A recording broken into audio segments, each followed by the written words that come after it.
Le procès en appel de Philippe Hateyeki Manamani, alias Bigouma, entre dans sa cinquième semaine à la cour d'assises de Paris. Le président en ce moment du collectif des partis civils pour le Rwanda, Alain Gauthier, nous fait le point sur le déroulement du procès et commence par nous dire ce qui a marqué l'audience de ce lundi matin. C'est dans une interview avec notre collègue Jean Damascène Manichim.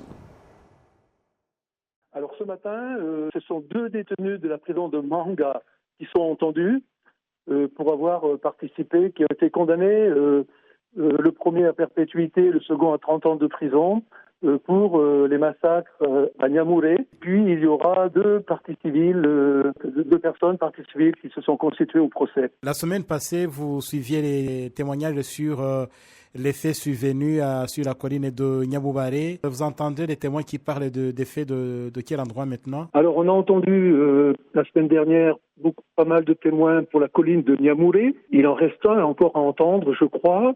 Et puis ensuite, il y aura pas mal de témoins qui concernent l'Isar Songa, puisque Bigouma est aussi poursuivi pour les attaques à l'Isar Songa. Oui. Alors Alain, jusqu'à maintenant, est-ce qu'on peut dire qu'il y a eu une particularité dans cette affaire par rapport à la première instance? Pas véritablement, puisque Bigouma a toujours le même système de défense, c'est-à-dire qu'il ne connaît pratiquement personne parmi les témoins qui viennent témoigner contre lui, et puis il garde toujours le même alibi, oui. C'est-à-dire qu'il est absent, il n'est pas présent à Nyanza au moment des massacres. Oui. Donc sa ligne de défense est toujours la même. Alors on voyait au procès à la première instance, il avait résolu de garder silence, il ne parlait pas, il ne répondait pas aux questions des juges. Maintenant, qu'en est-il? Est-ce qu'il répond à toutes les questions qui lui sont posées? Alors, il répond de temps en temps, mais si vous voulez, pour l'instant, il n'a pas été beaucoup interrogé. Il est interrogé de temps en temps après la déposition de certains témoins. Oui. C'est là où il profite de l'occasion pour dire que, de toute façon, ça ne le concerne pas. La semaine dernière, il y a des parties civiles qui témoignaient, qui racontaient leur histoire. Il dit oui, c'est douloureux, c'est pénible pour eux, mais je n'y suis pour rien.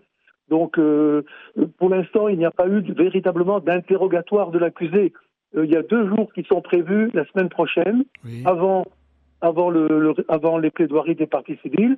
Il y a 2 jours qui sont prévus pour l'interrogatoire de l'accusé. Maintenant, je ne sais pas quelle attitude il va avoir. Oui. S'il se comporte comme en première instance, effectivement, il avait refusé de répondre aux questions. Oui. Alors Alain, dans les procès passés, on a assisté à certains témoins de la défense qui tenaient des propos négationnistes. Est-ce que vous avez assisté à de tels propos dans cette affaire en appel chez Bigouma? Si vous voulez, il y a toujours des témoins de contexte cités par la défense qui tiennent des propos négationnistes. Les propos négationnistes, on ne les entend pas de la part des témoins qui arrivent du Rwanda. Oui. Personne ne nie le génocide.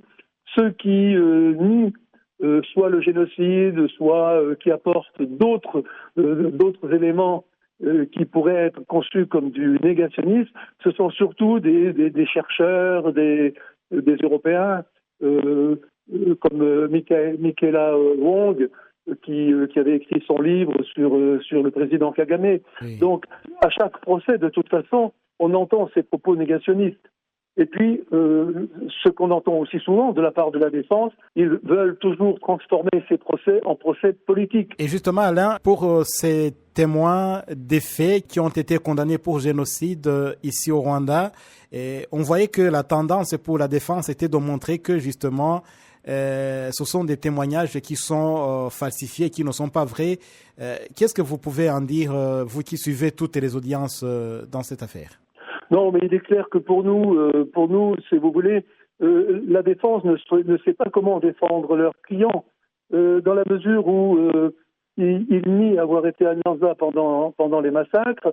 Ils n'ont pas d'autre argument que de dire que, comme leurs clients d'ailleurs, que de dire que les témoins sont préparés, qu'ils ont subi des pressions en prison, qu'ils se sont concertés. Ils n'ont pas d'autre argument à se mettre sous la dent. Donc, c'est pas productif pour leurs clients. Tous nient le fait avoir été préparé et avoir eu des menaces pour témoigner contre Bigouma. Oui. Alors Alain, le combat que vous menez contre les suspects génocidaires qui sont sur le sol français, où en êtes-vous aujourd'hui? Écoutez, ça fait bientôt 28 ans qu'on se bat pour que les personnes qui sont présentes en France et qui sont soupçonnées d'avoir participé au génocide des Tutsis puissent être jugées. C'est un combat qu'on continue à mener, bien sûr, malgré la fatigue. Il faut bien savoir que nous sommes à la Cour d'assises de Paris depuis le 1er octobre, puisqu'on a participé au procès de Guamoucho. Maintenant, c'est le procès de Philippe Ateguekimana, alias Bigouma. Oui. On va prendre chaque procès les uns après les autres, et puis on verra si, sur le plan de la santé en particulier, si on résiste. Mais il y a encore beaucoup de dossiers, probablement beaucoup de procès à venir. On va combattre le temps qu'on le pourra.